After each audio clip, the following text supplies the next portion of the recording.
Greetings, Sega fans the world over. The Sega guys are back once more with more podcast action than you could shake a Cyber Razor cut at. Tonight, I'll be Dan, the Mega Driver 2 Mini, and my co-host is the Earthworm Jim to my Alien Soldier. It's James the Sega Holic. How you doing, buddy?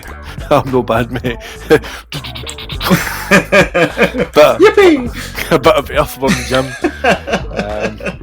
I'm smashing, mate. How's yourself? Yeah, really good, mate. Really good. Just excited to talk about this. This is a special episode, isn't it, that we're doing tonight? Yes, we were kind of given the DM by Viper and Resident SD of RadioSEGA, and they asked us to do a little bit of content to celebrate the launch of the Mega Drive Mini. So by the time you watch this and listen to this, the Mega Drive Mini 2 should be on the shelves or on its way to you by mail order if you've got it from Amazon or wherever you've picked it up from. So a wee event that they're doing, and we're taking part in it by giving you our own Sega Guys flavoured take on the Mini 2. Indeed. Either people are going to be so hyped up for the Mini by the end of this weekend, or they're going to be absolutely sick to the back teeth of it. Hopefully it's the former.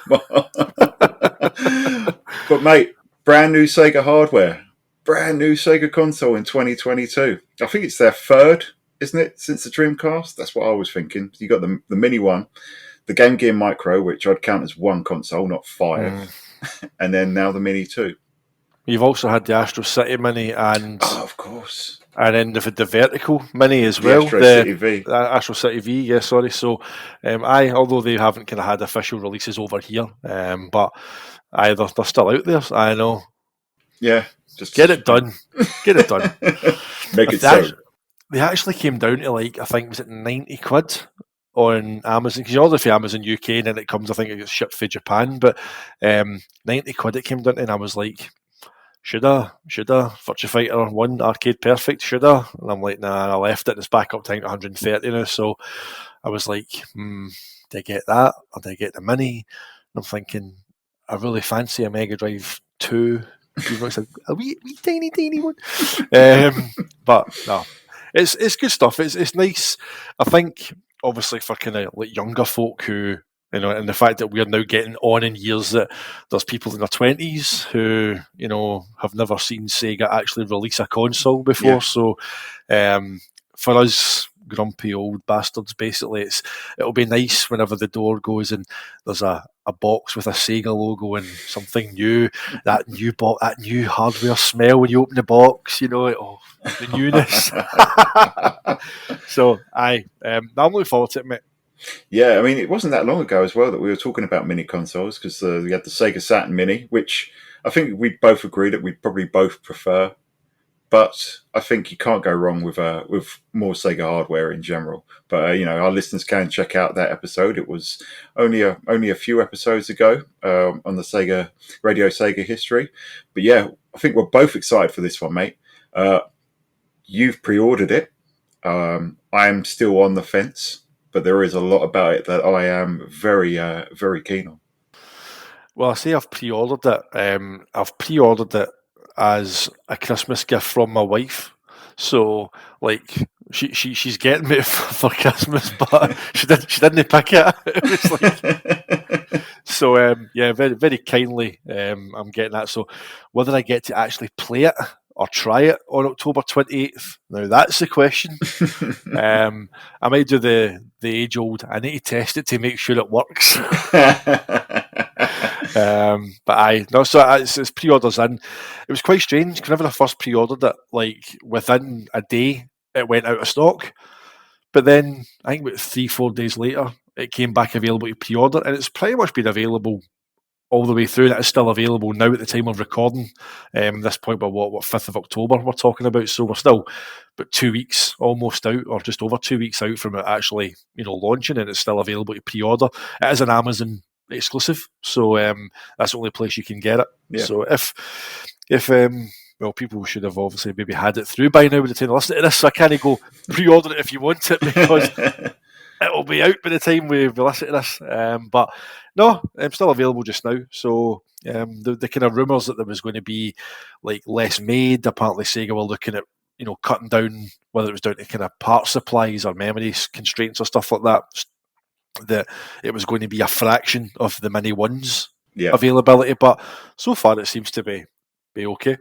Yeah, I think the whole worldwide chip shortage and components and everything like that is still very much a thing, it seems. And I think that factored into what Sega was saying about creating a Mini 1, because I think that's why they said that making Dreamcast and Saturn Minis would be so cost prohibitive, because manufacturing them would just be too expensive. So they've gone with a Mini 2. And I think it's a good shout, because you look at the list of games, it's completely different to the Mini 1. So if you've got the Mini 1, it's almost a sequel, and the Mini 1 was relatively successful, wasn't it? Aye, I mean, I've not seen it available to kind of walk in and pick up off a shelf anymore. No. I think you can get it for, last time I checked, it was 70 quid unboxed in CEX. I think it's 110, 120 quid for the Mini 1 boxed. But I was on the Facebook Marketplace before we came on this, just to kind of get an idea of the kind of second-hand market for it. And there was like people selling unboxed ones for like 35, 40 quid on Facebook Marketplace. Now, granted, they were down in England, and I noticed that, by the way. See, in England, Facebook Marketplace is a lot cheaper. See, Scottish people, we ask for too much money. It's brutal. It's like there's like Scottish listens like, I want 110 quid. There's one in like Bury with 2 controllers now, 35 quid, mate. And I'm like, wow, like that's not far from my sister-in-law. I wonder if I could just drop her a wee message and say, do you fancy going to 35 quid? That's a steal. So it can be found out there if you look in the right places for a kind of decent price. And obviously it can be, the word hacked, but or jailbroken, to use the kind of term. And you can obviously, again, before we came on here, I had a wee look at it, and the Hack-Chi kind of mod that they've brought out, and actually it doesn't disrupt the interface. It actually just allows you to, I think it scans actually for metadata, and it brings in the images, and you can choose what region of image you want to use. You can change the spine, that kind of stuff, the back cover, and then whenever you finish it and you go back into your Minis menu, all those tiles all show up as if they were actually officially installed games. So it's a really clever mod that they've done to it. Now, whether they do that for the Mini 2, I'm sure somebody will work on it. But the advantage the Mini 2 has got is that obviously it does have Mega CD support out the box. So again, there was mods to kind of trick the Mini 1 into running Mega CD games, but now we've got an official product which has Mega CD games in there. The technology is a lot more advanced than the Mini 1. The storage capacity apparently is a lot larger as well. So whether that's because there's FMV stuff on there for the Mega CD games, higher quality music, but I don't know what kind of overhead there's going to be on that storage. But it's a really impressive little piece of kit. It really is. I can't wait to get my hands on it. Yeah, it's an absolutely stunning piece of kit. I think going back to the hacks, I've got 2 minis myself. Neither of them are Sega ones. I've got a NES Mini, and I've got a PS Classic, and both of those can be modded. I've not modded my NES Mini, but I did mod, I think, as I said on the Sega Saturn Mini episode that we did, I did mod the PS Mini, and that's very much the same. It boots up. You can actually choose to go full RetroArch on it if you want to, but you can go back to the usual UI, and your games just scan into there, and you just import the images and stuff, and it's quite simple. So I hear it's quite straightforward for most of them, and I'd imagine if the Mega Drive Mini 2 is built off the same sort of framework, similar software, similar design, by all accounts, the UI looks very similar to the Mini 1. Yeah. And that being the case, I would think that similar exploits will work. I'd imagine that Sega would just looked at it and thought, well, the Mini 1 sold well enough that people aren't that bothered about, the Mega Drive, about hacking it. Your hardcore game is probably going to have real hardware, or they're going to have, maybe a Raspberry Pi or something that they're going to be using. This is a really good piece of kit for anyone that's, those lapsed Sega fans that played Sega in their youth and see this and go, oh, I'd love to play a Mega Drive again, to play some of those classic games. So I think we're coming at this from a different kind of angle, aren't we, today, mate? Because we've both got the original hardware. Mm-hmm. We've both got EverDrive cartridges in our systems, which allows us to play pretty much all of the Mega Drive games at least. Aye. We'll put a pin in the legal side of things for now. But I think it says quite a lot that this hardware is still extremely appealing to us, even though, as I say, we've both got the original hardware, we've both got access to all the games. I've got quite a few different emulators that I use now and again, sometimes, for recording footage and stuff. So it's not one that I need, but one that I'm very, very keen on. So that's why we've put together these 10 things we love about Mini 2 and coming at it from that angle. So yeah, looking forward to talking through yours and talking through my own, mate. Yeah, I mean, the list that we've got, we actually had more than the 10 on there. That's actually because the premise of the kind of the pod itself, and that image you've done as well, from 10 things I hate about you to 10 things we love about the Mini too. So I thought that was really clever. So I mean, we've got kind of 5 each, and I think it's quite interesting because I think I'm coming at it from maybe games that I've not experienced before, that I've heard about, but I don't have the facility to play them. And I think I'll give you a hint as to the angle I'll be going down. And obviously, you've kind of got your own kind of takes on there as well, the 5 that you've chosen. But people might be sitting there going, well, if you've got a Mega Drive already, guys, and you've got an EverDrive cartridge, and you've got access to all the games, why are you willing to spend 105 quid on a wee miniature version? And I guess that's what we're going to sit here and, not that we're trying to kind of be one of these kind of people that I need to justify my purchase.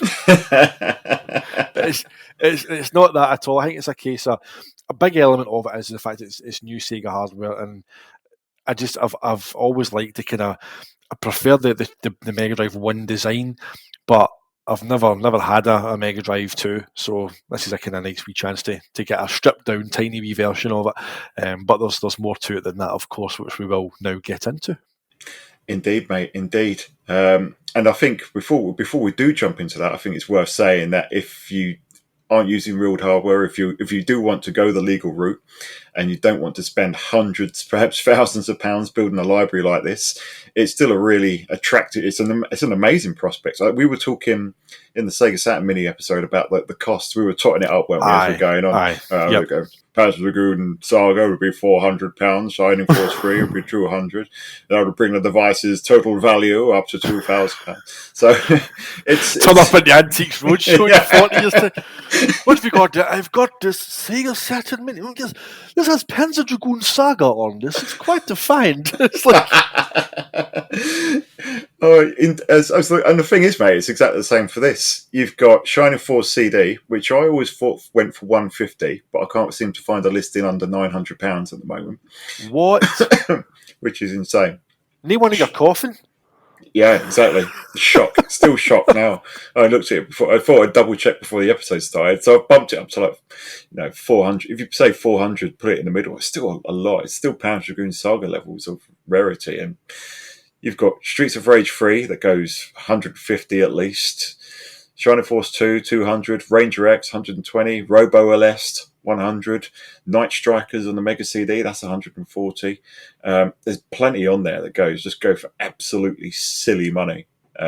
So if you want to do it all legally, which we're not saying advocating piracy and getting the ROMs, but if you want to get it, legit versions, God, this is the way to go, isn't it? I mean, the list of games on there, there's 50 original games from the Mega Drive library, and 10 we say new, 10 kind of remixed or recent arcade ports. It's an astounding lineup, mate. Aye. I mean, what you said there and touched on, I mean, obviously, if that's your preference and you've got pockets deep enough to go down that route, then, power to you, on you go, and fair play. It's one of these things where there's some people, a lot of people out there that still have that kind of, they would rather tangibly hold something, and obviously looking behind you, mate, you've got plenty to touch. One of those sitting people, there. So, but there's people obviously like myself who have previously in the day a master collection, sold it on, and now the only way to get back in is through EverDrive, through ODEs, and then obviously these mini consoles also give access to kind of games again that are on hardware that I don't have access to, like a Mega CD. Yeah. If I say buy a Mega CD, you're looking at about 200, 250 quid for a Mega CD one. Yeah. Round about that. That was me again going by CEX prices. If I add one of the games on here, the game that I'm literally wanting this for, and we'll get into that soon, that's another 50, 60 quid on top of that again. So the prices you mentioned, again, we're talking about adding another bit of hardware, then the cost of a game on there. So, it's horses for courses. We're very blessed in the kind of modern retro age where we've got, companies who are willing to bring out these mini consoles that, we've got people in the community that are bringing out these amazing mods that allow people of any budget. I mean, for the Saturn, as we've spoken about, there's ODs for all budgets, there's EverDrives out there for all budgets, and there is a way to get your foot in the door. So we're very lucky that we've got all these options. It's great. It's a great time. It is indeed, mate. And I think the Mini 2 really is just one of those consoles that just lets you play. There's so many iconic games on here. I mentioned a few just now, but then you've got Sonic CD, for example, the original, which again is worth. I know we're going to touch on a few of the games. Iconic games, as you say, we'll get into a few, but Truxton as well. It's on, famous top-down shooter. Not just famous for that, mate. Famous for, of course, Classic Game Room. Today we're going to review Megs TT on the Sega Saturn. I'd like to thank James from Glasgow for sending me Megs TT. Oh, what a channel, mate. What a channel, honestly. Mark, what a guy. What a guy. Oh. Come back, Mark. Come on. Give us a Classic Game Room special. Come on. Absolutely. But yeah, I don't think we can go through all 60 because we'll be here all night. Mate, I'd be like a six-parter. I know. We're sitting here with the 6th episode going, welcome to another episode of the Sega Guys. We're back again with another Mega Drive Mini 2 episode. Number 44. Sewer Shock. Getting the Pro Plus, the Red Bull. No, we're not going to go through all of them. And I say that's why I think the angle that we came at, because we spoke about that before as well, mate, is that, Viper had said to us that, we were going to do, it didn't have to be, the event is to celebrate the Mega Drive Mini 2, but it could be Mega Drive themed, and you and I have done quite a bit of Mega Drive content in the past. We've celebrated the 30th birthday of the console. We've got an episode of that out there. Yeah. We've also done, the 15, my favourite 15 games, which was a kind of result of me getting, obviously you sent me a Mega Drive and I got the EverDrive and explored some kind of games that I never got a chance to in the day. So we tried to think of something rather than doing the whole, well, this is game number 1, game number 2. It was more 10 things that we both, are looking forward to about it. So it's a good angle to come at it. Yeah, and it's not even games, not even just games. These is anything and everything, basically. Anything you can think about it, we've considered it, and as you said, mate, we've got a list that's more than 10, and there might be some surprise in there. So, mate, you're the one that's got the console on pre-order. I think it's only right that you tell us the first thing that we love about the Mini 2. Well, I've got it first on my list, right, and I could leave this one to the end just to kind of have it as the big hitter, but I'm just going to go straight in, mate, because I said 5 minutes ago that there's one game in particular that I was buying this for, and again, I alluded to it with the fact you have to have a Mega CD to play it. It's a game that I've got a lot of kind of history with, some funny stories about it as well, and it's a Final Fight CD. And I adore Final Fight, and I know it's not a Sega game, but the fact that it's on there, it's one of kind of the Mega CD games. It's legendary for that Arrange soundtrack that's on there. It's, widely accepted as being possibly the best home version of the game. Visually, it's on par with the arcade. The audio is stunning, as we've just said, the Arrange soundtrack. That, for 105 quid for me to have Final Fight CD at home, when you look at the cost of acquiring the hardware and the game, and then you add on all the other stuff on top of that, it's just a no-brainer. I mean, Final Fight. My history with Final Fight starts. Here we go. Tangent one is whenever I went to France with the school in '91, primary 7, right, and there was 3 arcade machines in the foyer. It was 1942 Ghosts and Goblins and Final Fight, and I remember it was me and one of the boys, George, were playing it. There was a disco going on. I never pulled until I was a lot older, by the way, because disco, Final Fight. And we were playing that, and basically we got to the very last level in the big office block, getting to fight the boss, and we came out the lift, and you're in that kind of that big long corridor with the glass windows, and basically it was a case of that we ran out of kind of energy and there was no credits left, and like I'm like, what's in my pockets? I need a couple. It was French francs at the time. I'm like, need a couple of francs, and I'm like, need to get this. And I had no money, and of course, George is hammering the buttons in the arcade, and that makes the timer go down faster. Yeah. And at that point, I spotted one of my teachers came down the stairs, pissed. So she's like, "You need any help there, boys?" Like, we need some money for the game, but he'd pressed the button too much, and the dynamite boom. That was them. They were away, and that was it. So that was the first I ever got in the arcade game. But we must have spent a small fortune getting to that stage.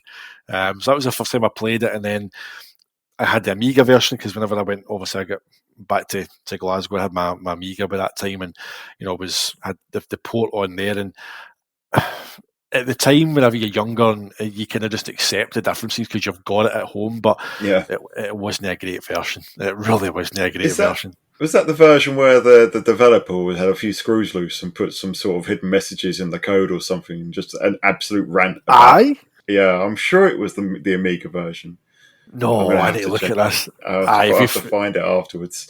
I'm pretty sure Guru Larry did a video when he was featured in one of his like developer rants, and he just goes insane. And there's the developer was saying things that he hates the game and all that sort of stuff. So. Wow. But no, I love the game. I mean, the Xbox 360, Xbox Live Arcade version is brilliant as well. It's got that kind of, you've got the fake arcade machine with the kind of the art. You can choose to have it full screen or 4:3, or you can add like the arcade machine, so you get the kind of the move sets, with the edges peeled off as if it's a kind of age sticker, and you can put CRT filters.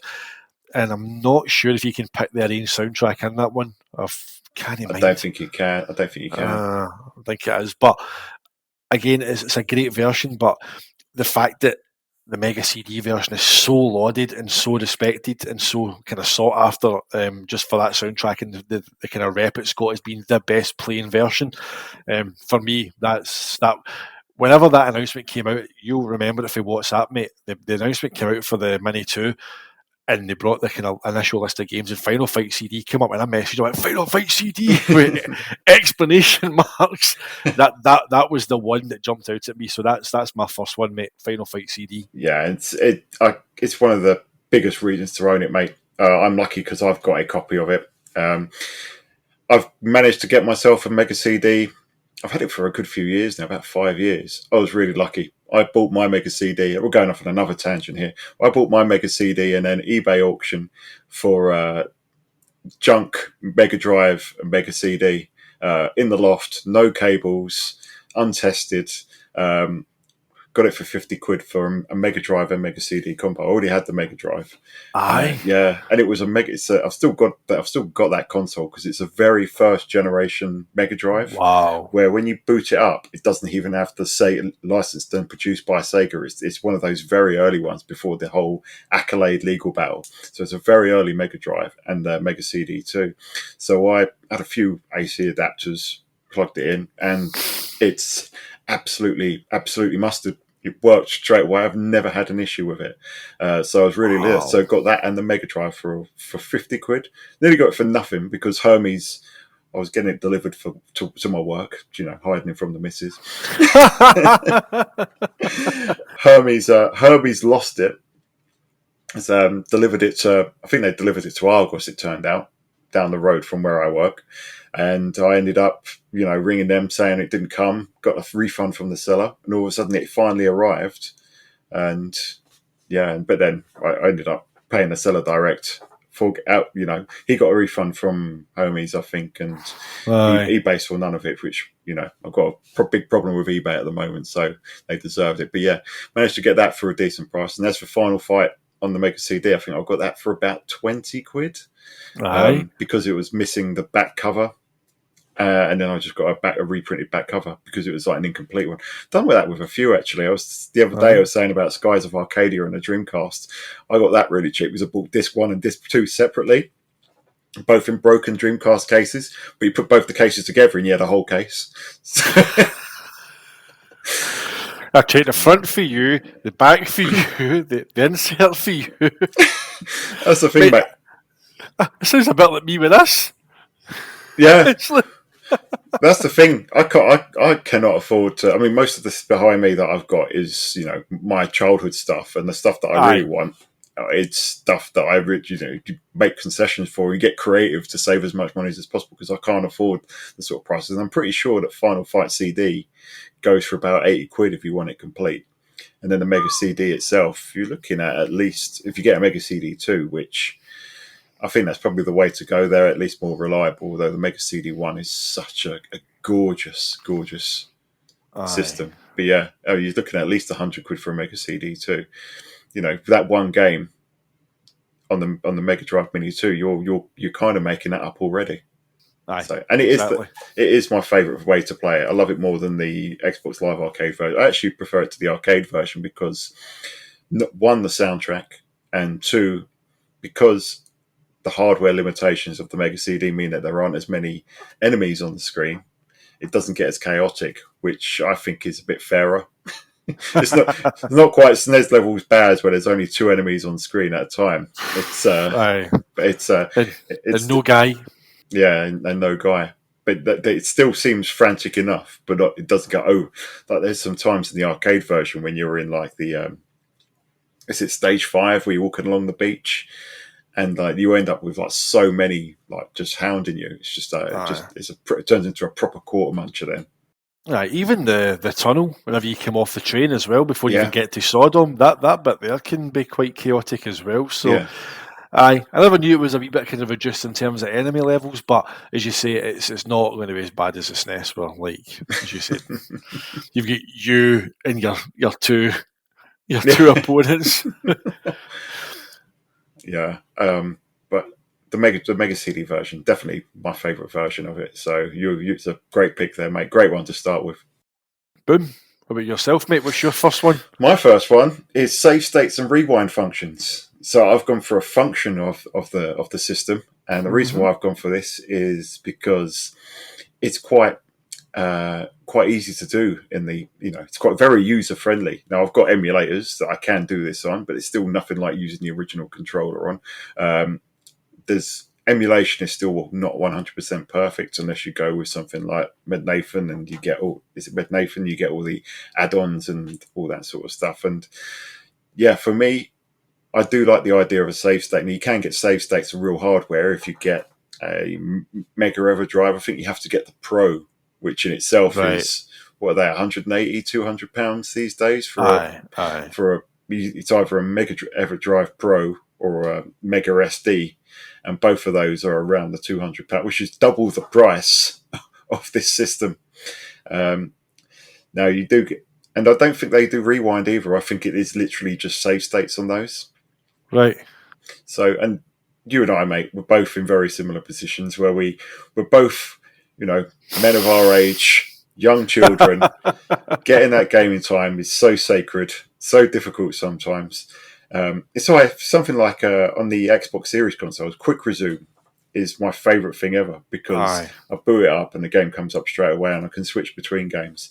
But I was playing something. I was trying to play Grandia recently. I've been trying to play that game for years, and I was in the mine section, just running around for about 45 minutes, and just in the end, just had to run all the way out again to get to the save state because I could hear "Daddy, Daddy." So yeah. So games like games like Shining Force, games like Shining in the Darkness, which I love the Shining games. I talked about a lot on the Saturn Mini episode, and they're fantastic games. But save sections for those are usually in churches, and they're not always easy to get to. So playing something like that to avoid the sort of situation that I'm in Grandia, I just want to be able to save it wherever I want. Likewise, if I cock up playing something like Final Fight CD, that rewind function is a godsend. I've used it a few times on the NES Mini. It works really well in there, and just doing it on the controller would be so intuitive. On the PC, I'll end up leaning over the keyboard, using the mouse or trying to find the shortcuts. It's just so yeah. I think that to me is a one of the benefits of all these mini consoles. They've all got it, and it's just fantastic.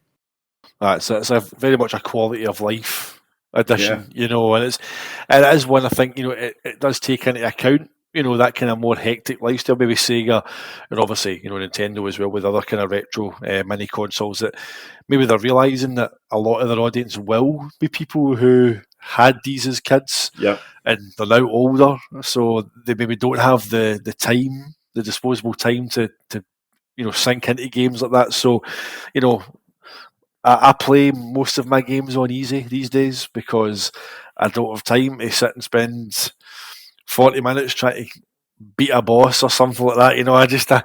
I'll happily, I played, was it Power Stone 2 the other night, and I had it on like easiest way. I turned the damage up to 3, so that basically anytime I had a Wang Tongue and basically had the big ball of energy, I just fired it, man. This one of them just killed somebody outright. I was like, it's like I felt like the wee guy for GoldenEye. I'm invincible.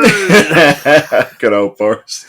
Yeah, but yeah, I think they do know their audience, mate. They know that they're either going to get your hardcore retro gamers, or you're going to get your more casual gamers who are of a certain age that played the Mega Drive when they were younger are going to be like, this is a nice little trip down memory lane. It's like we know that Karen from Ipswich doesn't have time to play her Sega Mega Drive, so she enjoys the save states.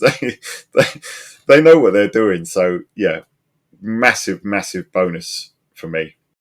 No, and again, it's something I've never experienced using, so that's one I'm looking forward to kind of exploring as well and having a wee shot of. Yeah, brilliant stuff, mate. So, what's your second thing that you love about the Mini 2? The second one I went for, this might sound a bit kind of weird, but again, I've only got the standard Mega Drive controller. You did send me a wee kind of third-party 6-button, but I've never used the official 6-button Mega Drive controller. And given that I absolutely love Street Fighter 2 on the Mega Drive, I'm a big fan of Pyron's work that we've spoken about before, the mod work that he's done with Street Fighter 2 Remastered. And again, we've got Super Street Fighter 2 on the Mini, so to have that kind of official, and it's a shame you only get one pad. I think you get 2 with the first Mini, you only get one of these, but again, just actually have an official 6-button controller. Personally, that might not be a massive selling point to people listening. Going, I've got 5 of them. Good for you. I've got none. So again, it's a very, very basic thing, but the precursor to the Saturn's controller, very similar layout, obviously. The ABCXYZ kind of layout of it, the kind of the arched kind of layout as well, the way the buttons are laid out. I just think it'll be really nice to, again, sit down, not just to play the Mega Drive, play these games, but to have that 6-button pad on there. The precursor to the Saturn pad, as I said, so that's my next pick. Yeah, it's a great shout, mate. You've just made me realise I have never used an officially licensed or an official 6-button Mega Drive pad, because all the ones I've got are third-party ones. Now, I do have the wireless, is it Retrobit ones? Yes. And they are officially licensed, aren't they? I believe. So that's the closest I've got. Before that, I was using the same 30-point ones that I gave to you, which they're fine. And the one that I've got from Retrobit is really good. But yeah, it's a massive boom, because those pads, if you want the official one, they're quite expensive to get hold of online. What is it? Yeah, I know. Well, I never had, like, growing up playing Street Fighter 2.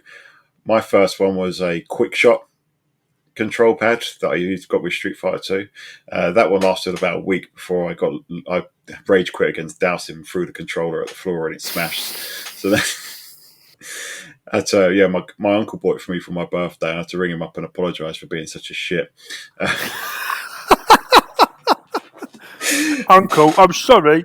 Mind that controller you bought me? I smashed it. Yeah. But then I ended up with a Competition Pro one because they were like $9.99 in Argus at the time. Who didn't have a Competition Pro? No matter what format you had, everybody at some point in the 90s got a shitty Competition Pro controller. I know, they were everywhere. I kind of miss them. It's one of those names that was like everywhere. Like you saw them if you were player 2 around someone's house. That Competition Pro came out. It doesn't matter what you were playing, whether it was. Remember the looks you always used to get after the person, like you're a pal coming, I'll give you a game of Sensei. No bother, mate. In the drawer, got this Competition Pro. You're sitting there with your zip sticker, your official controller, and there you go, mate. You use that. Nah. That was always why you won as well. Like, the person that got the Competition Pro always lost because it's no fair, you've got a better controller than me. Yeah. It's the home advantage, isn't it? That's it. We'll get the away leg next week. Yeah. Gotta make it even. Gotta go back to you gotta beat me at my house. Yeah. But yeah, mate, I had Competition Pro controllers, so I didn't touch an official pad until, I've never touched an official pad, as I was saying. So closest I've got is this retro bit one. So another great shout there, mate. Because I imagine a lot like the NES and SNES minis, and I think the Mega Drive Mini one itself, that controller is going to be pretty much spot on. Really outrageously good build quality. And that controller is, even though I've only played third-party approximations and the officially licensed one, as you say, it's the predecessor to the Sega Saturn one, and it's absolutely astounding. Aye. I mean, the Retrobit controllers are good. I had the Saturn one, the wireless one, and the reason why I got rid of it is because the first thing that I felt was really off on it is the D-pad was far too loose for my liking. Whenever you were pressing left and right, I didn't feel you were getting the click when you pushed it down. It didn't quite, like the Saturn D-pad is all, I'm not saying the Saturn D-pad is rigid, it is quite loose, but this just felt like almost detached. And obviously playing Sega Rally, like I'm always tap.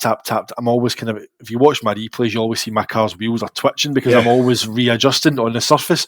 And the Saturn's official pad, the Mark II pad, the Mark 1 Japanese pad, is great. The D-pad's absolutely spot on and it's brilliant for it. Whenever I've used the Retrobit one, I've really struggled with it. I didn't get that feedback going left and right, so that's why I got rid of it. And the kind of bumpers, the triggers as well on the top, they're not micro switched like the real ones. They just click. So they are nice pads if you're looking for a wireless option, and it's great. They've got the official mold and they feel good in the hand. But as you say, mate, as good as they are, Sega are going to have got this nailed on. This will be as good as they were back in the day. You're getting them made by the people who made the console. So again, another one I'm looking forward to getting my hands on. Yeah. Did I tell you what happened to my because I've still got the Sega Saturn Retrobit controller, and definitely got the same issues that you had with the rocker on the D-pad until one day the left clicked, it stopped working, stopped registering left button presses. So I took it all apart, and the rocker underneath had broken. That left arm had snapped off of the cross. So I harvested one of my Sega Saturn official pads for it. It's a lot better now, but it just goes to show that the build quality in them, it's good, but it's not up to the original. Those Sega Saturn pads have been going for 20 odd years, 25 years over, 26 this year, and they're still going strong. That one, I had it for 6 months and that broke. A lot better now that I've swatched an official part in it, but just goes to show, mate, the build quality of the one that will come with this would be much better. Right, exactly. So what's your second one then, mate?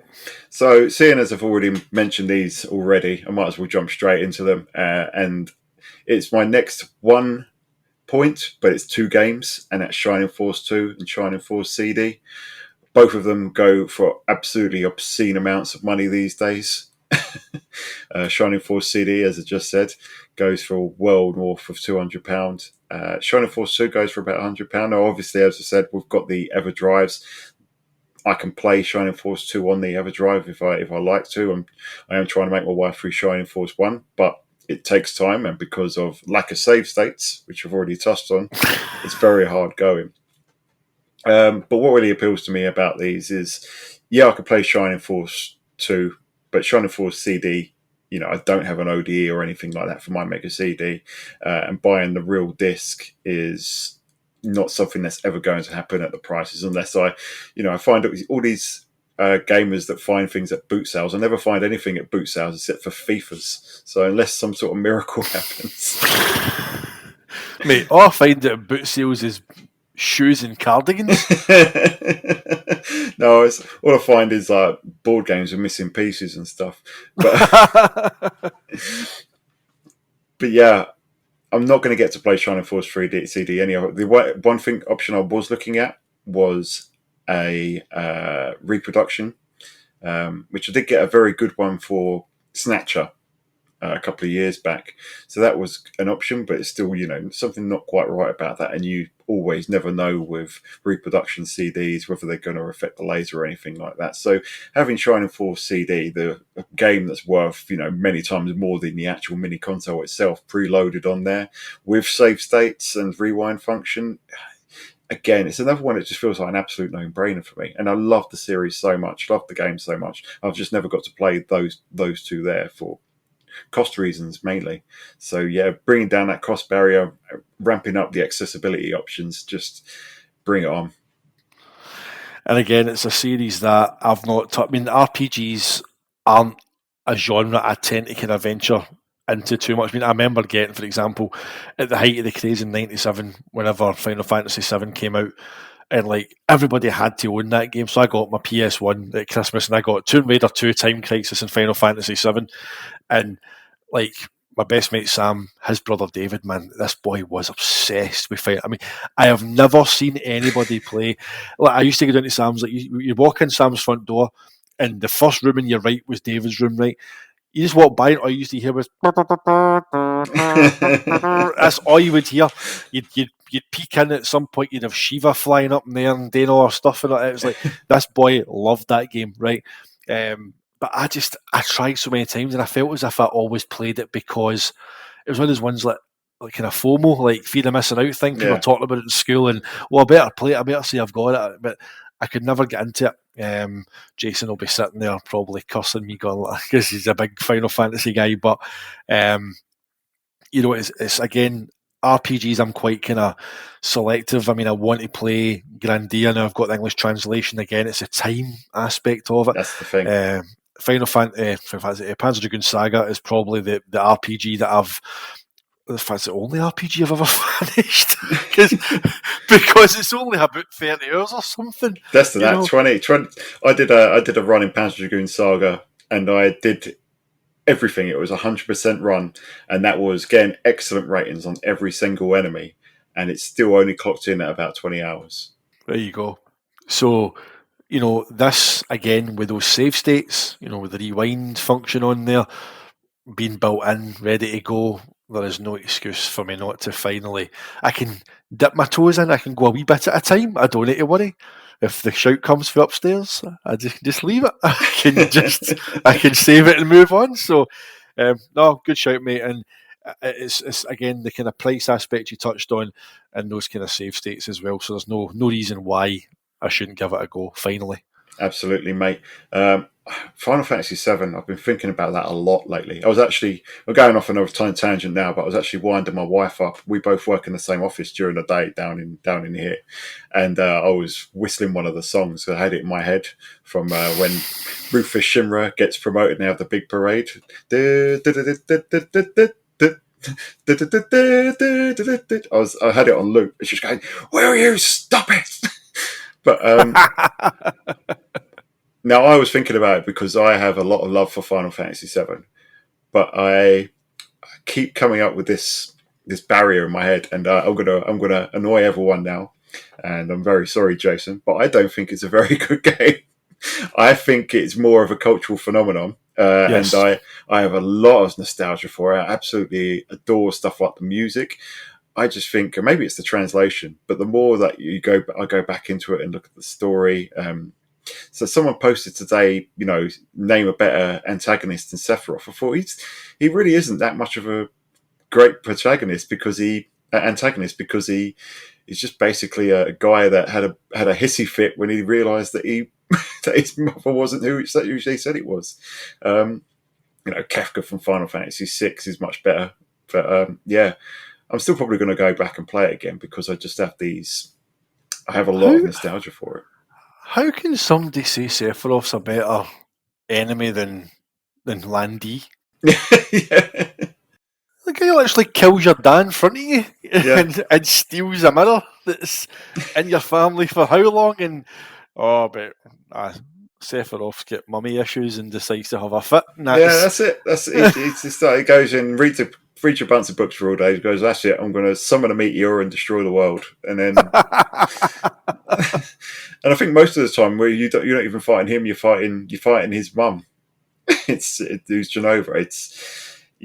The more I think about it, and the thing is, you go back to it now, and you got the FMV where they were all, the FMV back in the day was like, wow, look how detailed it is, and then you've got the battles which run at 15 frames per second where the graphics are okay, and then you've got to call them Lego characters would be an insult to Lego. They're so blocky, which that art style was fine, but it's just so inconsistent all the way through, and that jars with me now. And little niggly things, but I don't think it's as great as its reputation, and I think its reputation is more built on the cult, the kind of the zeitgeist that it captured at the time. That it just captured everyone, and it's a defining moment. Arguably, the first AAA game. It's either that or Shenmue. Because of the amount of money and marketing pushed into it, like a blockbuster game, and for that, it's stuck in the consciousness of gaming. But as a game itself, and if you played Final Fantasy before, it's not quite as legendary as I think people make it out to be. But that's my Final Fantasy tangent. I wouldn't disagree. Shining Force is better. Panzer Dragoon Saga's better. And people are just coming to realise that, 24 years later after it came out. So, Finally. So, that's my second one, mate. Should we come to your third one on your list? Yes. So, again, a game that I'm looking forward to playing, one that I've not been able to play on the EverDrive because of the lack of hardware, because the cartridge for this Mega Drive game does require the chip that's part of the cartridge, which will probably give it away. It's Virtua Racing. Now, again, I'd love to play the 32X version, but I'll happily take this Mega Drive port because as much as I've got to admire, and we've spoken about this in the past, the job that Time Warner did on the Saturn port of Virtua Racing, they weren't given any source code. Sega went, "There's an arcade machine. Copy it." There you go, mate. Copy it. They added a lot of extra content in, but it doesn't feel like Virtua Racing. Pandemonium's Virtua Racing documentary just hit the nail on the head. And I don't know if you've watched it, but he does a timer where he sees from the start line how long it takes if you just drive in a straight line to hit that wall, and it's like 6 seconds. Mega Drive version 6 seconds, 32X version 6 seconds, arcade version 6 seconds, Saturn version's like 8.6 seconds or something. It's actually out. So everything about the Saturn version, and again, it's out the fact they weren't given any source code. Is that's the kind of the reason why it's like that is because they had to literally play it, copy it. Everything's done from the eye in mind. But Virtua Racing, done by Sega on the Mega Drive, I'm looking forward to it. I know it's not the most visually appealing version of it, but I think it will handle closer to the real thing than the Saturn version, because the Saturn's handling is just nothing like the arcade at all. So Virtua Racing, big one up there, second just to Final Fight CD for my gaming wise, why I'm after it. Yeah, and it's a stunning port, mate. It's basically Daytona USA but on the Mega Drive, whereas obviously it's not got a chance of replicating the arcade. No I'll chance. Take that. I'll take that. And the frame rate, I think the frame rate's around 15 frames per second, maybe less. I think you mentioned Pandemonium's video, and even though the frame rate is much less than the arcade version, when he was looking at the splits, it was an exact fraction based on that frame rate of what the arcade would be. And it handles amazingly. What blows my mind about it is that it just retains everything content wise. Obviously, visually it takes a hit. There's a lot of concessions in there in terms of color and geometry and stuff, but you've still got the 4 viewpoints. It's got an in-car view with you where you see your hands on the wheel.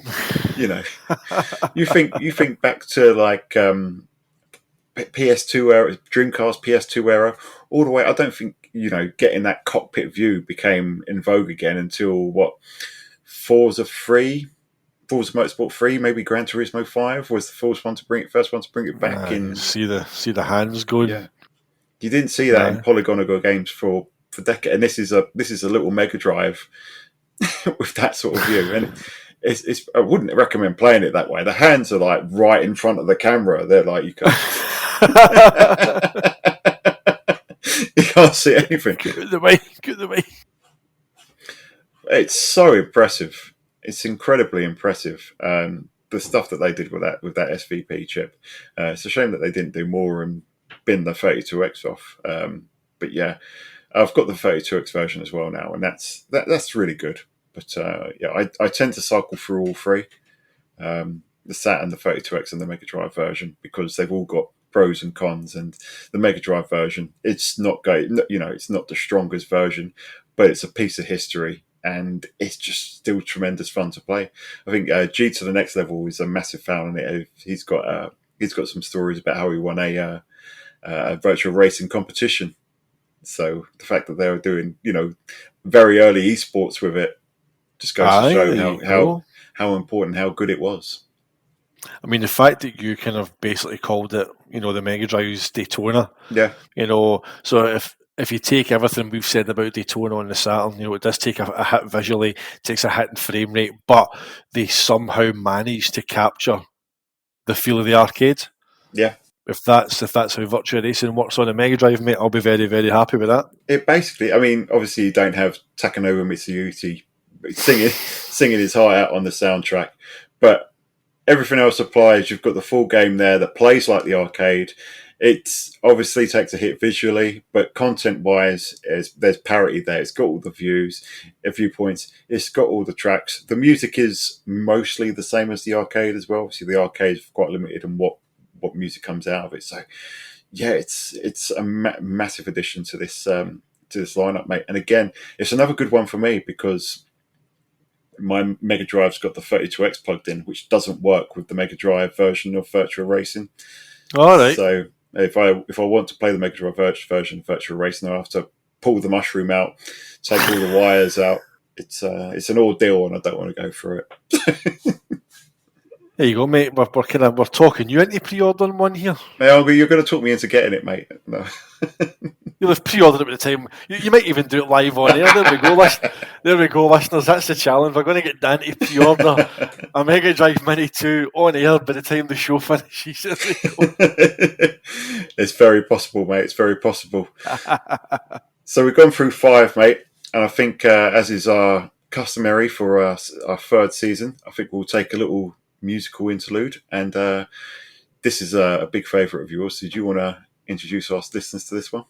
Yes, it's Final Fight CD's track 2, and it's Slum Above Ground and Uptown Beginning. It's the very first track you hear whenever you start the game.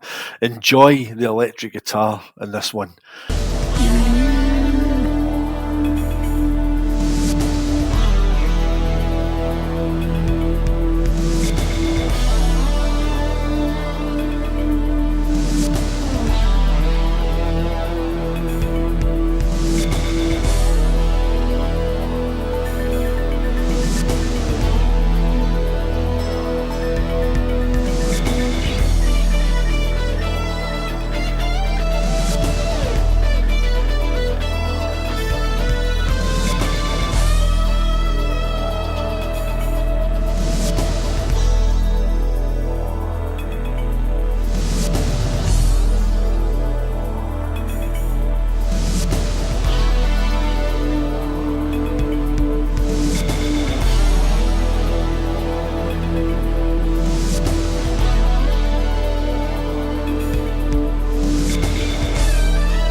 So that was Slum Above Ground and Uptown Beginning from Final Fight CD. Gotta love that arranged soundtrack. You were saying, weren't we, James? It's like you can just imagine the composer, leg up, cigarette hanging out his mouth, sunglasses on while he's in the recording studio. Aye. Would you want me to do? Aye.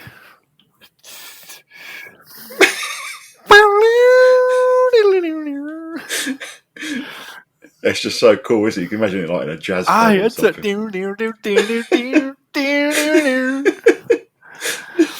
Oh, so good, man. See, Oh, you'll be listening if to that doesn't make you pre-order it. Indeed, mate, you're going to be listening to that a fair few times when you get your. I would use the rewind function just to get the bit with the guitar. Oh, I'm going to have to play mine after this now. There you go. Or pre-order it. We've got five games left. Come on, pre-order it. Get your phone out. So yeah, we've got down to five. Our last 5 things we love about the Mini 2. So for me, my number 3 is, it's kind of a double bill of the UI and regional differences. Now, I don't think we've had confirmation of this yet, but on the Mega Drive Mini 1, you could choose your language, and if you chose, Japanese or English, that would change the game. Right. Contra Hard Corps becomes Contra the Hardcore, which then gives you hit points instead of one-hit kills, etc. So you get different versions of different games. So that's a massive thing on this list of games, because so many of the titles on here have got regional differences. Massive one on here, Streets of Rage 3, which we talked about recently. Did you get to the end of Streets of Rage 3 when you played it recently? I, mate, and didn't realise I had another floor to go on, so I wasted so many lives. Like, the last bit you have to save the chief. Yeah. So you go into the room and you blow up. There's 2 computers you need to blow up, right? But obviously, when the alarm's going off, there's gas and all that kind of stuff. But you get respite by going into one of the 3 rooms, right? But I kept going in and out of the same rooms, and I'm like, I've done that. Where the fuck do I go? I'm like, alarms get off, there's smoke there. I'm like, where do I go? And it wasn't until my very last life that I remembered there was a lift at the far left-hand side of this room. And I went back up and I was like, oh no. But at that point I knew I was screwed, because, like, obviously there's one of the rooms as well that you go in and there's kind of electrical cables laid out on the floor in a pattern, and there's these kind of wee robot things that attack you, and there's sparks going on the floor. And they wiped me out. I got out of that one, smashed a couple of cans, picked up some apples, whatever it was, to get my health back, and then went into the room that the computer in it, and I get destroyed in there, and I was like, right, fine. So but that was the English mod version of Streets of Rage 3, the Japanese version, which, as we said, Streets of Rage 3 is on it. But if they have brought that from the Mini 1 over to the 2, and you can change your language to Japanese and play Bare Knuckle 3, that's huge. That's what I'm thinking, because there's so many games that benefit from that. I think games like Rise Star is another one where, I mean, Rise Star isn't a difficult game. You can play through that fairly easily, but I think the Japanese one, has changes in. Even the sprite in Rise Star is different. He's always smiling in the Japanese version, whereas in the Western version, he's got this frown on the face. So he's trying to give him more of that Sonic the Hedgehog sort of attitude. That's what I was thinking. They've tried to go with the whole kind of more kind of attitude, as opposed to being always happy. So I think if you've got that on there, being able to play Bare Knuckle 3 is the headline. But if you've got that, region selection on here, then that just opens up a lot of these games, gives you different variations, and it was massive on the Mini 1, and I think it's fantastic if they've got it on the Mini 2. And just for general UI things, as EverDrive owners, we don't have that super colourful. I know we get it on with your Fenrir and your GDM. You can customise those. You can get the game colours on there. Unfortunately, you can't do that. I mean, I don't know what they'd look like on a Mega Drive anyway if you got them on there, just with the Mega Drive's colour palette. But having, you've got the artwork for all of these games on there, and it just looks so slick. Aye, and you've got that Yuzo Koshiro tune going on in the background that he's making specifically for this model. It's all that whole front end. It just all adds to the experience, and it just makes picking your game just that much more more engaging and fun, I would say. Aye, I mean, anyone who's got an EverDrive will know that it's pretty much just a list of games that you've got on screen. There's no any kind of airs and graces about it, and obviously, if you got to the kind of Fenrir, it's very similar to an EverDrive, except you've got the ability now you can add a screenshot for each game, but it's not like a glossy JPEG. If you can see that it's Sega Rally, you can see that it's Virtua Fighter 2, but it's not high quality. GDMU, I think, with Open Menu, and again, if there's anyone listening who has a GDMU and hasn't checked out Open Menu, I would really recommend it.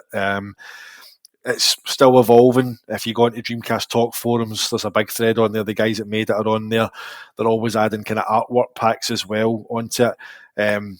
Long story short, again, sorry to go for a tangent here, we're talking about UIs, and again, I think it's something that might benefit somebody if they hear it and they've got a GDMU and they fancy doing this, that you can change between having the Japanese or PAL or American UI. So obviously the American one was very much Sega Swirl Dreamcast. The PAL and Japanese ones were very similar, except one was blue, one was orange, but the box art was the same. Everything about it, the way it was laid out, the word Dreamcast at the bottom, the swirl, the colour, everything was the same. So you can go between that, but you can either have a lovely main image of your game cover with a description, with how many blocks of memory it uses, how many players it is, all that kind of stuff, and then a description below, or you can have like a 9 grid with just the name of the game comes up, and then 9, a grid of 9 games that you can scroll through.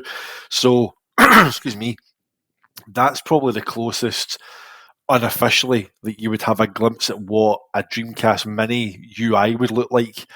And I think what you touched on there, again, Sega doing it officially, that Koshiro music in the background, especially written, as you said, for that hardware, and just having that lovely, slick, official UI with the game cases, and it does make the choosing of a game all that more enjoyable.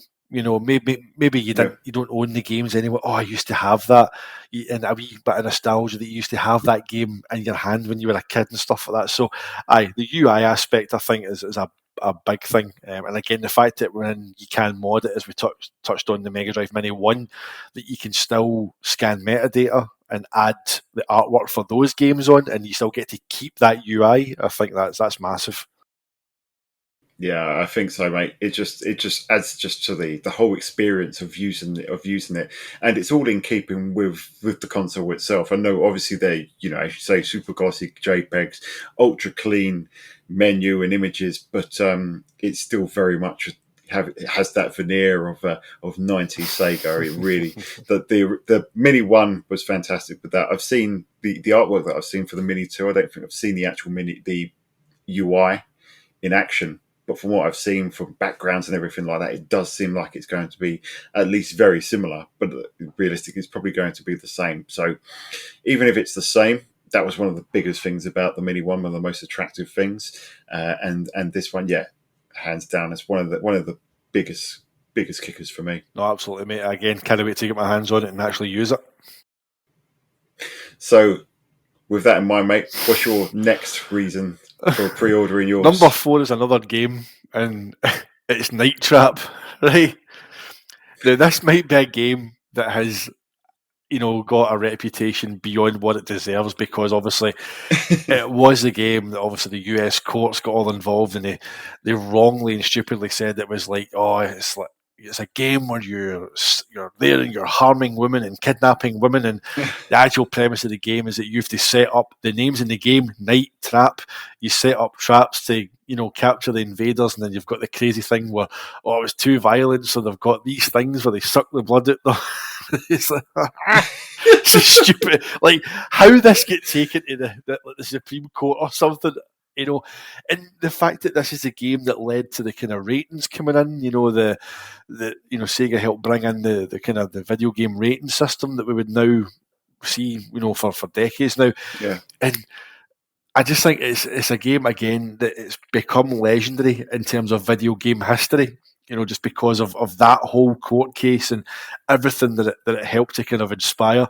And I was talking to Darren, Boz on Twitter, those guys will know him, and he's like, game's rotten. Would you want to play that? I'm like, mate, it's like, mate, I just really want to play it. I think it looks like a good laugh.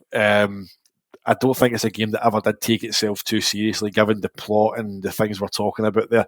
But I think the fact that just where it kind of ended up landing in the industry at that point in time, and what it kind of helped to kind of influence, I think it'd just be something that and Sewer Shark as a kind of aside. I think again, Mega CD games, prices of them along with the hardware as well kind of makes it appealing. But it might sound like a cheesy one, but I've never played Night Trap, and after watching Console Wars and talking to Blake and Tom and Alan, we know the kind of history with those guys in that era.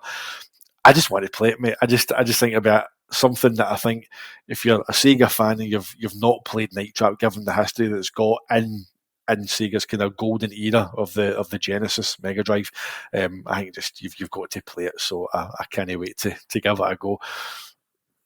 Yeah, it's can totally understand that, mate, because I've never played it. It's one that I've always wanted to play, and I've always looked into getting hands on it. But the thing is, it's just so notorious. It just carries that air of notoriety, and it's just such again, like you said, it's an important game. So I've never got my hands on it. The Mega CD original, even though it's one of the best-selling games on the Mega CD, I think it was even bundled with the console or the add-on for quite a while.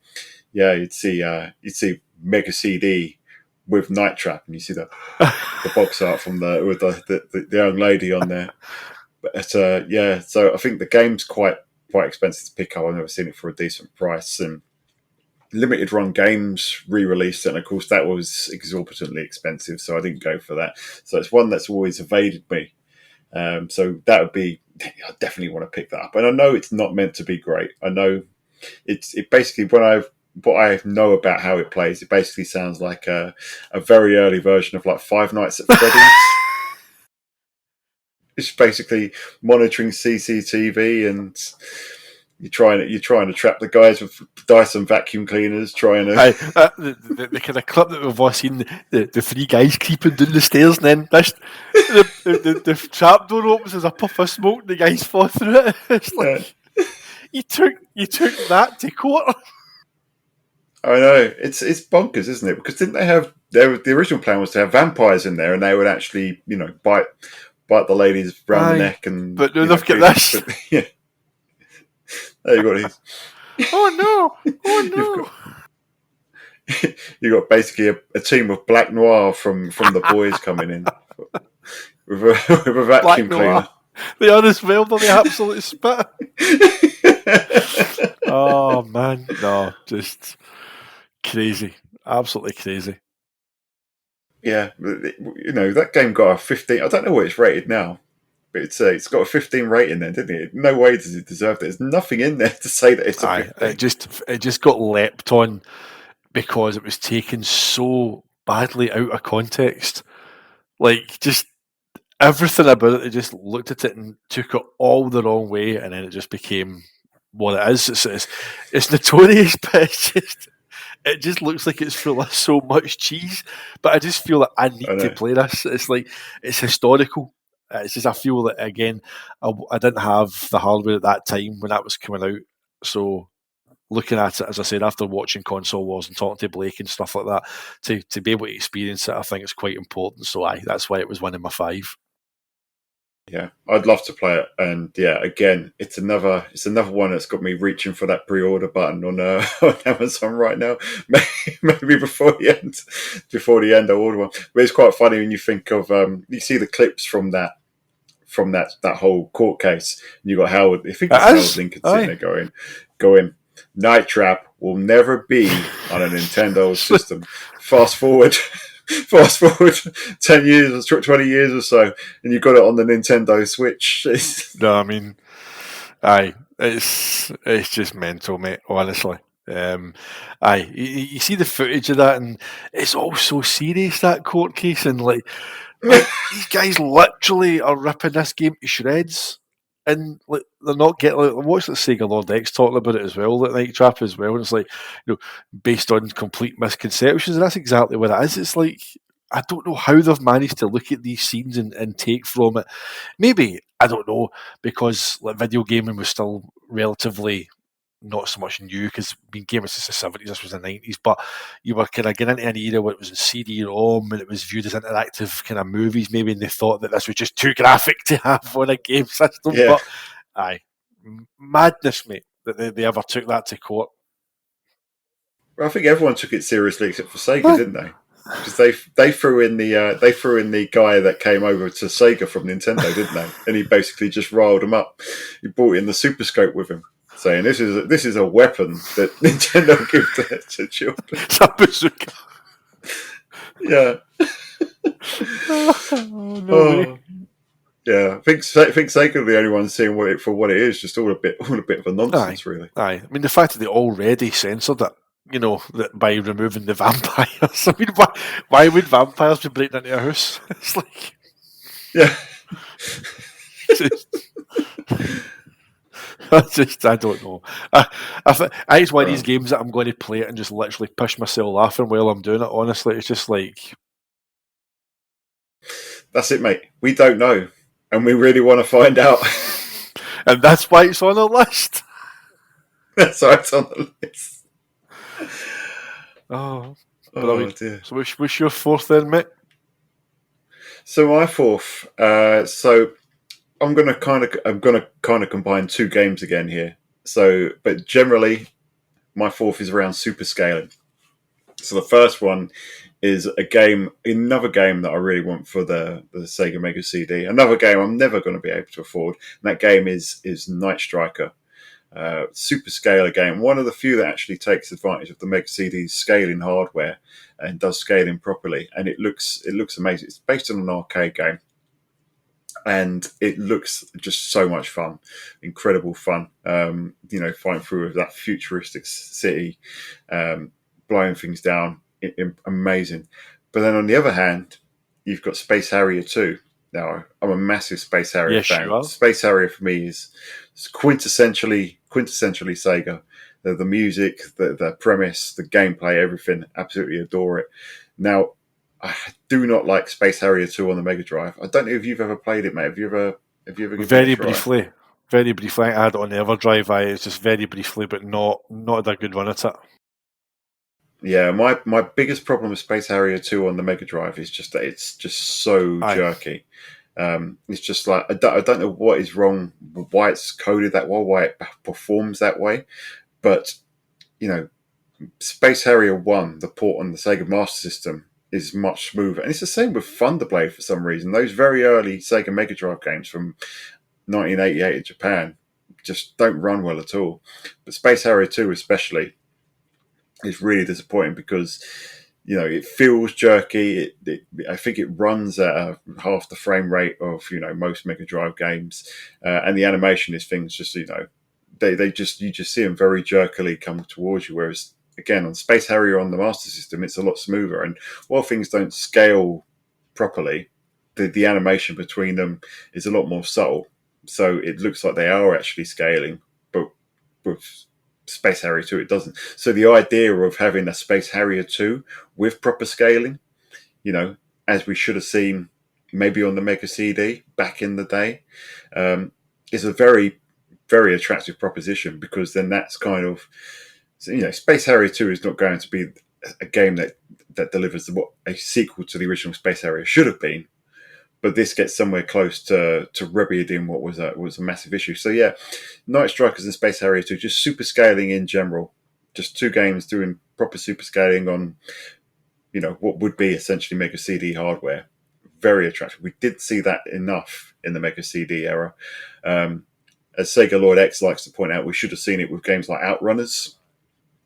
Outrunners is on here, but it is the I think it's Tengen who produced the Sega Mega Drive port.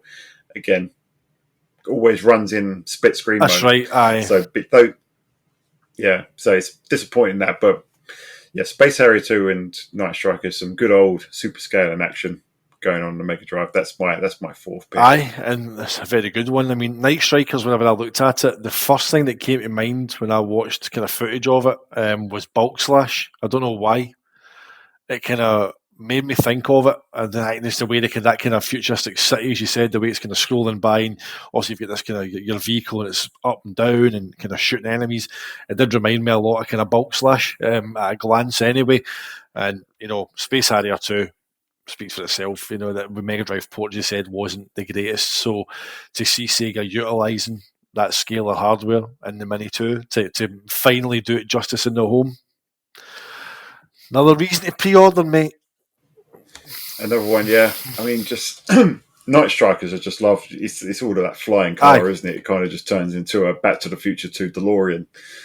See, it did give me, again, the kind of footage I watched of it, it did give me a lot of kind of Bulk Slash vibes, just the way it moves and the way the kind of city scrolled by. It just kind of, I don't know why it did, but I just kind of instantly went, kind of Bulk Slash kind of flash there in my mind. But looks really, really nice as well. I love the cover art for it as well.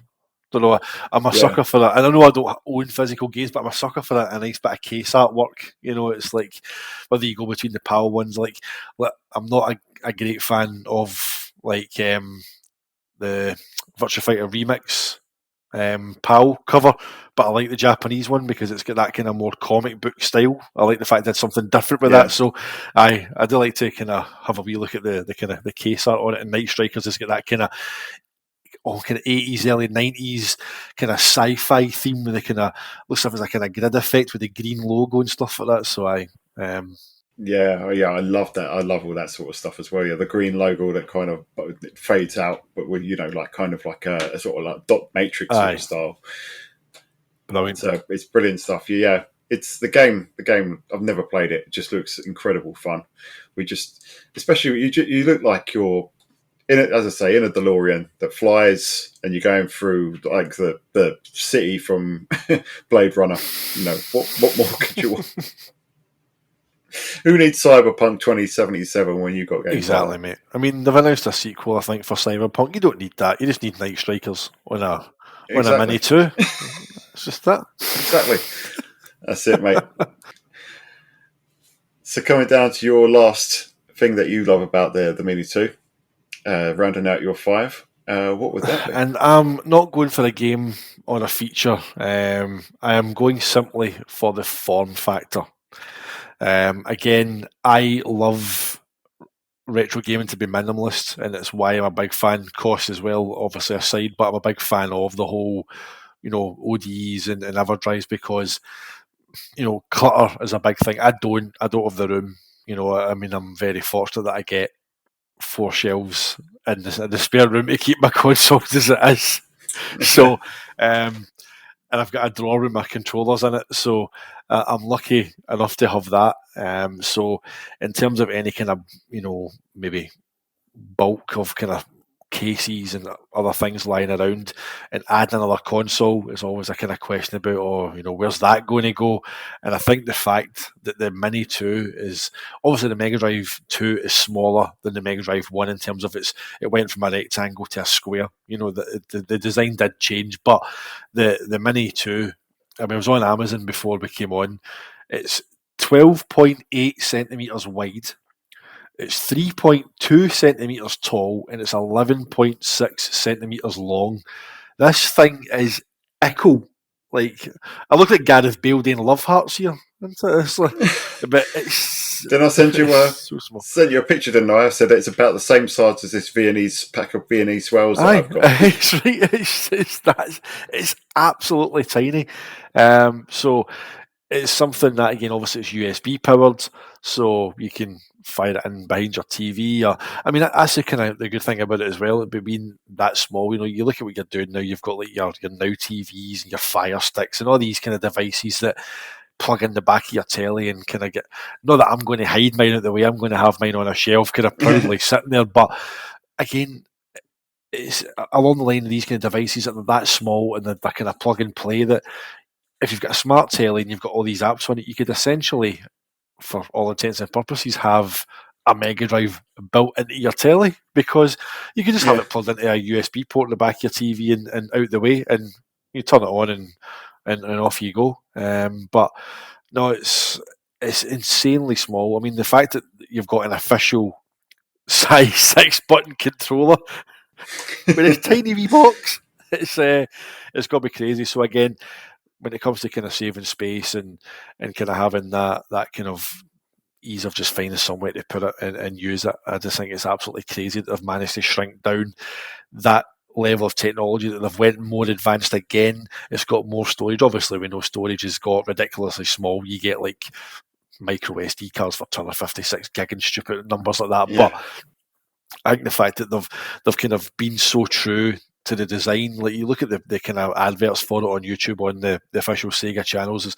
introducing the Mega Drive Mini 2. It's like, and they spin it round, and you don't realise that obviously they're zooming in. You're still thinking in your mind you're looking at a full size console, but it's actually this tiny wee box that they've got. So I remember we seen the video that Sega did when they announced it, and they had one of the guys on stage with the packaging, for the Japanese version. Yeah. And even the packaging's tiny. It's like, I just think it's going to be one of these things that, a bit like the Series S, like, I don't think everybody realised how small, like, everybody went, Series S is X amount % smaller than Series X, and they did the thing in the promo where they showed the S sliding into the kind of frame of the X to try to emphasise how small it was, but it wasn't until you flipped that lid up and went, holy shit, this thing's so small.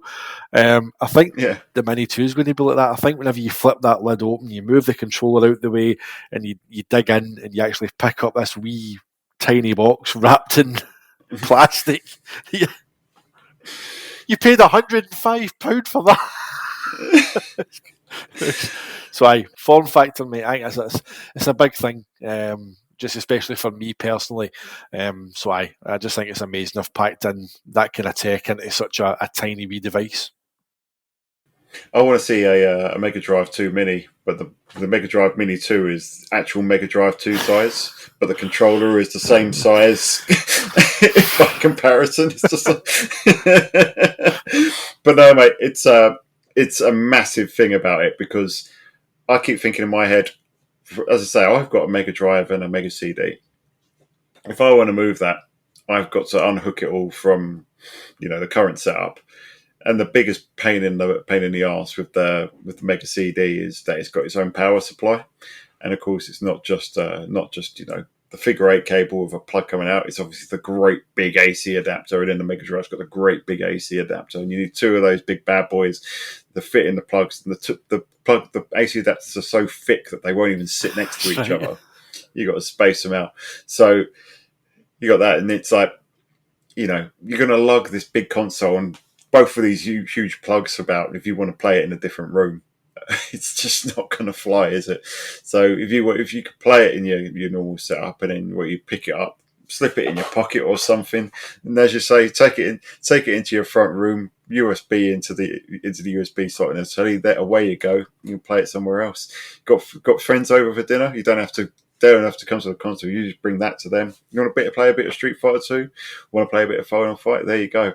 I mean, I don't know if you ever remember whenever Steve Jobs unveiled the iPod Nano. Right, I used to be a massive Apple fanboy. I used to rush home for work to watch all the keynotes and all that kind of stuff, right, whenever Steve Jobs was alive. But when he unveiled the iPod Nano, now in your denims you've got your main pocket, right? And you've got that stupid wee pocket that nobody knows what it's for, right? Yeah. Well, he actually had the camera zoomed right in on his hip, and he says, so we had 1,000 songs in our pocket, and we always had an iPod right here, in this pocket right here, didn't we? He goes, you ever wonder what this pocket's for? And he points to that, and he puts his finger and thumb it in, and on screen he actually pulls out the first iPod Nano, and the crowd's going, "Oh!" Because like the iPod Nano was, again, at that time, you went from using the big iPod with the giant shuffle wheel on it, Yeah. to this obviously ridiculously small and thin and very, very easily to scratch, by the way, from experience. So if you were sliding in and out of that pocket, Mr. Jobs, it wasn't coming out without any scratches. But I think that kind of, it's that level of like, it's how small? It's like, it's just mad. So again, when I seen these kind of measurements, that made me think back to that keynote, the fact that, you're saying there, again, we've all done it. We've got our setup upstairs. Sometimes, you might decide to sit downstairs a bit later. People go to bed, and again, you're humping a Dreamcast or a Saturn or a Mega Drive downstairs, or an OG Xbox with a Duke. So yeah, boop, boop, boop. Just reversing out the room with my Xbox in my hand. So it's like you get to that aspect that you don't have the cabling to worry about. You don't have any of the kind of bulk. You can just take this tiny wee box with its controller, with a USB cable, and go from room to room. So the convenience of that is massive. Yeah, it really is, mate. I mean, there was an example that I had the other day. Is the missus was working on the weekend down in the office, so I couldn't come down and play my retro games. And then my youngest was in the living room, and she was playing Slime Rancher 2 on a Series X, which she can't play on her own Xbox. So she was at the living room. So I thought, I'll go and play on the Series S. Then I couldn't play the Series S because she was signed into my bloody account to play Slime Rancher. So went to play the Switch, and my middle daughter had taken that and scurried off with it. So I had to find something else to do. But if I had a Mini 2, I could have just grabbed that, plugged that in, and wouldn't have lost that little slot of gaming time. So yeah, it's a massive selling reason, mate. Just so impressive that they've managed to squeeze all that into this tiny, almost credit card sized little device. It's amazing. You think if you could have taken this back, because I've mentioned on this podcast as well before that my first kind of, one of my earlier memories of actually playing a Mega Drive was a Mega Drive 2. It was Sam's cousin Ronnie who had it with 2 6-button controllers, and obviously it Street Fighter 2 Champion Edition, and I only had a very, very brief shot of it.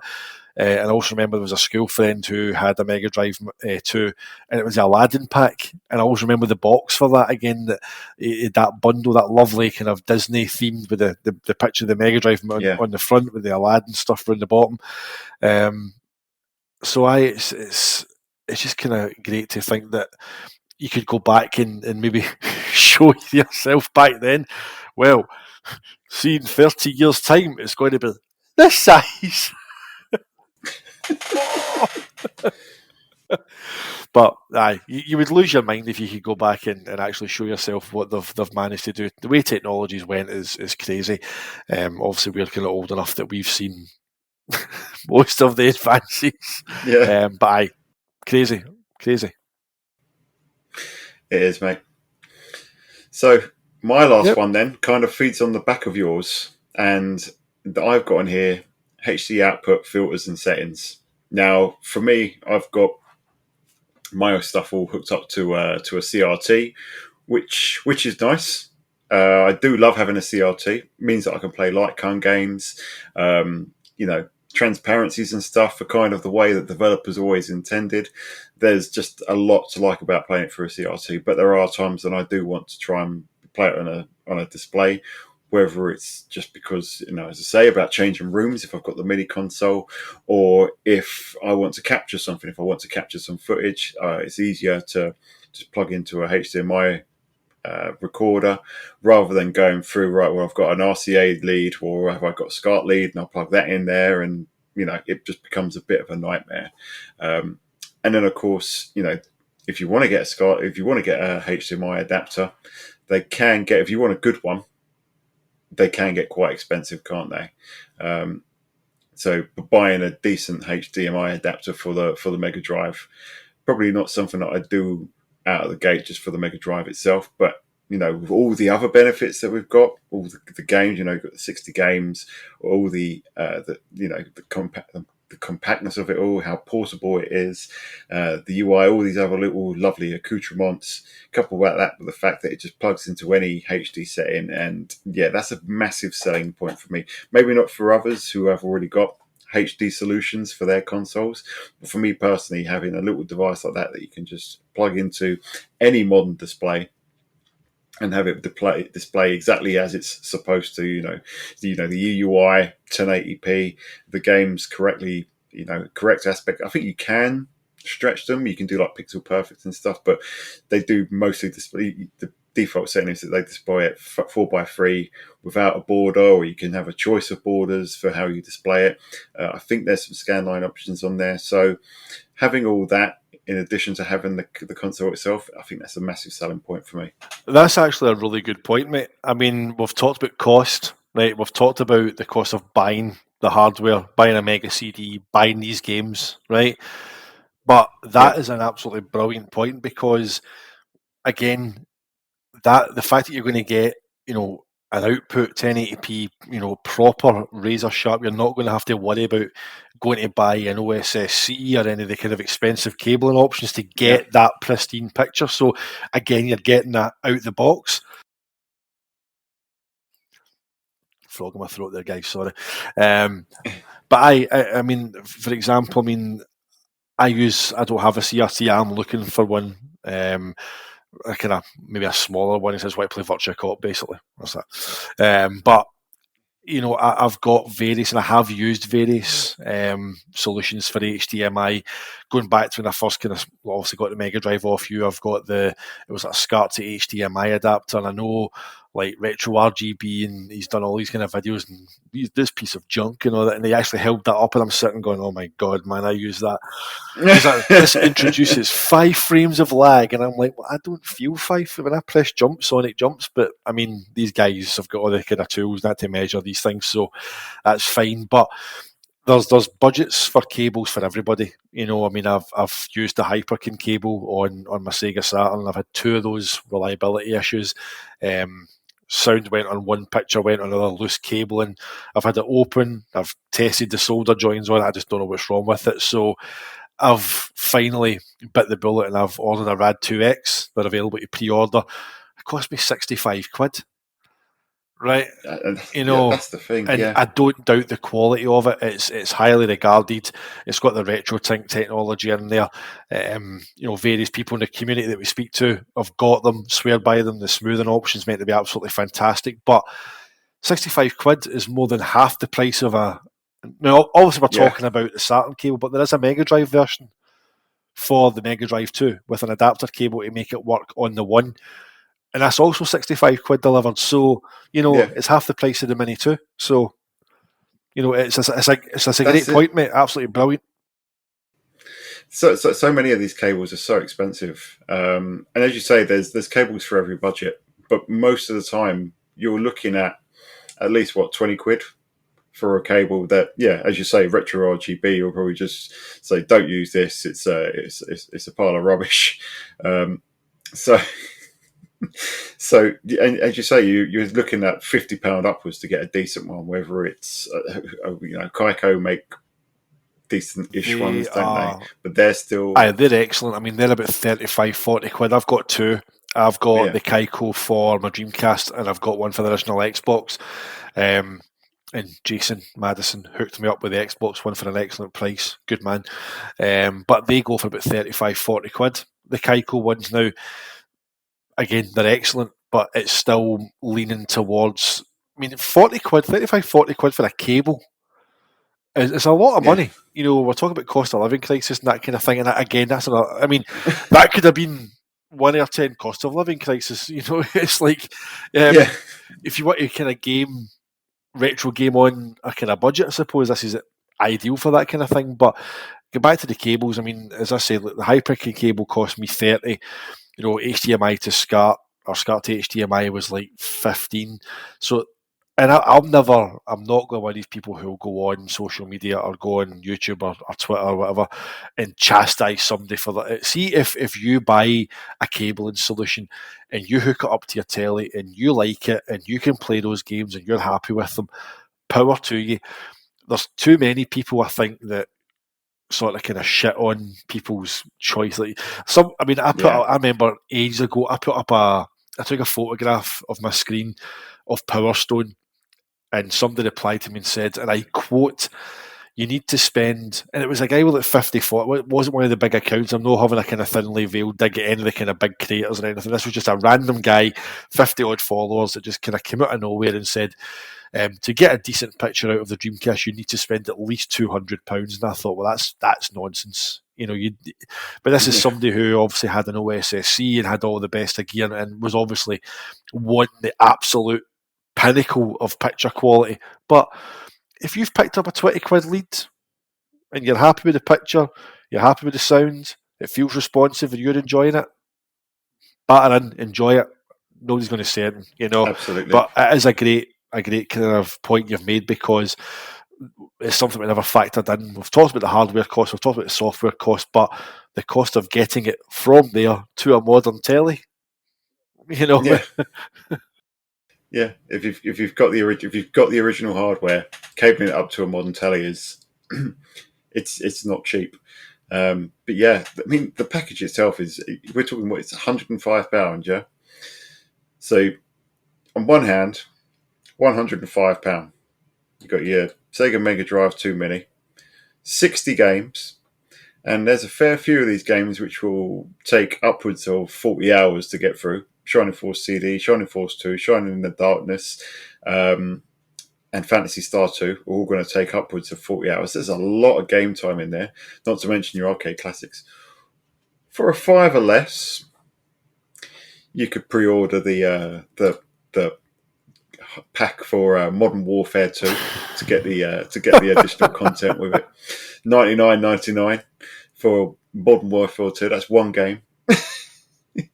That you'll need a console to play that on, and you'll need, probably an Xbox Live or PlayStation Plus subscription to play it online. In terms of value, this thing is outstanding, and I know these are games from 25, 30 years ago, but not all of them are, because some of them are brand new.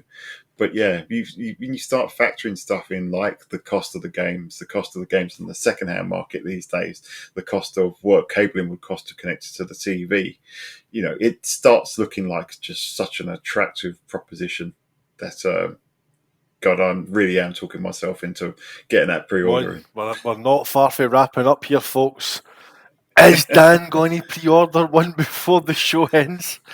I mean, just to kind of, I'm also not going to cover all the games, but I'm just going to quickly, I've got the list of games here. So just to kind of wrap up kind of the kind of section here, obviously we've got Afterburner 2, Alien Soldier, Atomic Runner, Bonanza Brothers, Clay Fighter, Crusader of Century, Desert Strike, Earthworm Jim 2, Echo the Dolphin, Echo the Tides of Time, Elemental Master, Fatal Fury 2, Final Fight CD, Gain Ground, Golden Axe 2, Granada, Hellfire, Herzog Zwei, Midnight Resistance. What a game that is. I love that in the Amiga. It's also in Robocop 2, by the way.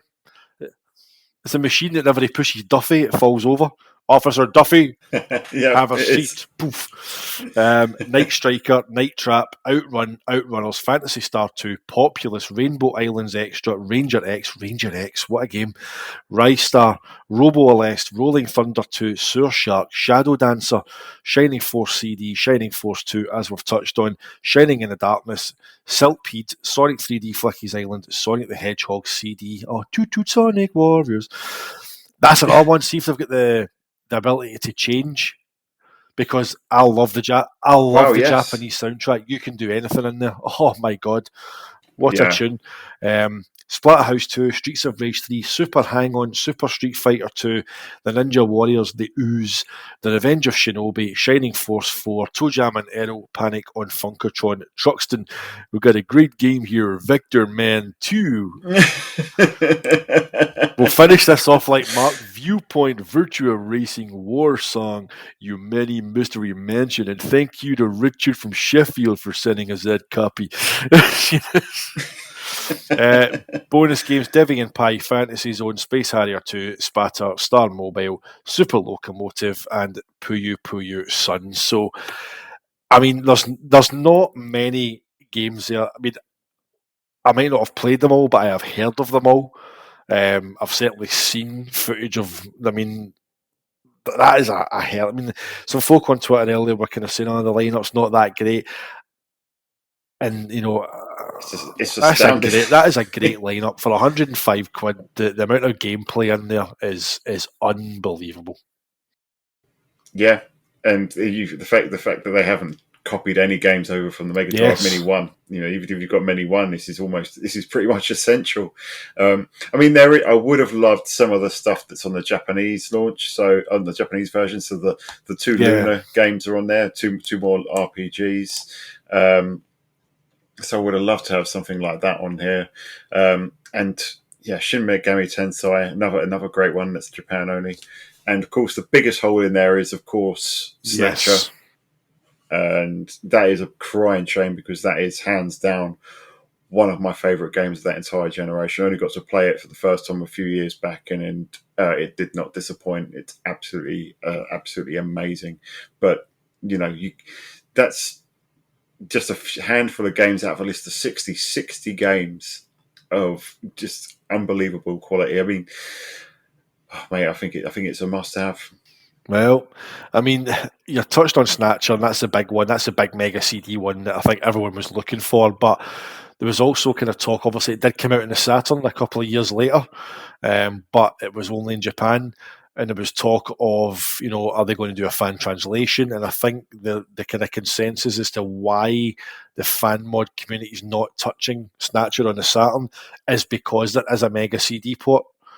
Or a Mega CD version, not a port, but you know, it's. I think it's a case of they looked at it as, well, it's a lot of time to spend translating something when there already is, like Shining Force 3, Scenario 2 and 3, Dragon Force 2, Grandia. These are all games that only came out in Japan and never came out in any English form. But you know, Snatcher does exist on the Mega CD in English and was released in the West, so I think that's why the fan community is not touching it. But for that reason, I'm shocked that it's not on the Mini 2, but it does have native Mega CD compatibility, so maybe later. The Sega guys are unendorsed piracy.